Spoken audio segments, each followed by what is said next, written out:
Assalomu alaykum aziz muxlislar. Bugungi videomizda e'tiboringizga DTM 2025 namunaviy masalasini havola qilamiz. Masalaning ko'rinishi bunaqa.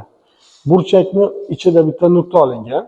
Shu nuqtadan burchakning tomonlarigacha masofalar berilgan. 2 ildizosi 7 hamda ildizosi 7. Burchakning kattaligi 60 gradus bo'ladigan bo'lsa, u holda berilgan nuqtadan burchak uchigacha masofani topish kerak. Masalani quyidagicha yechamiz. Qo'shimcha narsa chizmaydigan bo'lsak, masalani yechishimiz sal qiyinlashadi. Shuning uchun bunday qilamiz. E'tibor beringlar mana. Qo'shimcha qiladigan bo'lsak, masala tez yechiladi. Mana buni davom qildiramiz. Mana bu tomon. Biror Y nuqtada kelsin. Bu holda e'tibor beradigan bo'lsak, mana 60 gradus, mana bu 90 gradus, mana bu 30 gradus bo'ladi. Va to'g'ri burchakli uchburchak bo'ldi. Demak, mana bu uchburchakka e'tiborlarni qarataman. DSY uchburchakda 30 gradus burchak qarshi katet gipotenuzdan yarmiga teng bo'ladigan bo'lsa, mana bu 2 ildizosi 7 bo'ladi. Mana bu to'g'ri burchakli uchburchakda mana.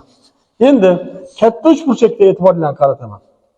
30 gradus burchak qarshi katet 60 gradus burchak qarshi katetga qaraganda ildizosi 3 marta kichik edi. Mana 60 qarshi katet.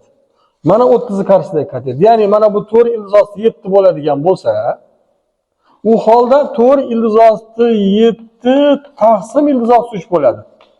A buni kattalik. Endi mana bu yerda Pifagorni qo'llaymiz. Ya'ni 4 ildizosi 7 taqsim ildizosi 3 ning kvadrati plus 2 ildizosi 7 ning kvadrati teng x kvadrat.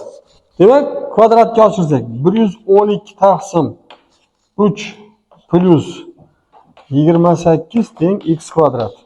Demak, bundan x kvadrat teng 196 taqsim 3. Demak, bundan x ning qiymati